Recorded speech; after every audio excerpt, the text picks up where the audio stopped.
દ્વારકાથી જે ઠાકરભાઈ હું છું પ્રકાશ. તો અમારા જીગાભાઈ અત્યારે ક્યાં? અને અમારા રવિભાઈ અને આ ભાઈ અમારા સત્તુ ભુવાના મેરડીમાં દર્શન કરવા.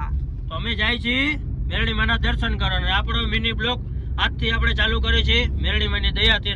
આપણી ગાડી પાર્કિંગ થઈ ગઈ છે અને આ પ્રકાશભાઈ ગાડીમાંથી ઉતરે છે. અમારા જિગ્નેશભાઈ ડ્રાઈવર રવિભાઈ ત્યાંથી માળવાળા મેરડીમાં.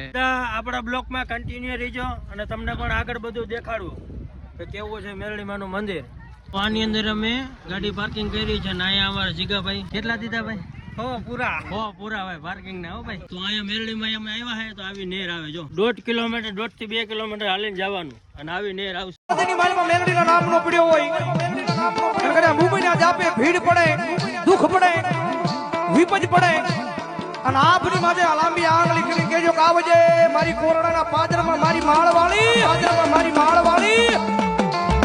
એ ભલા મને બંદૂકમાંથી ગોળી નીકળે પેલા જો પવન પેલા પોગી નો જાય ને જો મારા કોરડાના પાદની મારી પર મારા નામનો વાવટો. મંદિર બહુ મસ્તીનું છે. તમે પણ અહીંયા દર્શન કરવા આવજો. બધા ભાઈઓને કહું છું. અમે આ ગાડીમાં આવ્યા હતા, હવે ગાડી બેણા કાઢી દર્શન કર્યા, હવે જઈએ ઘર બાજુ પાછા. તમે પણ આવજો દર્શન કરવા મેરડી માના. બહુ મજા આવી એમને દર્શન કરવાની.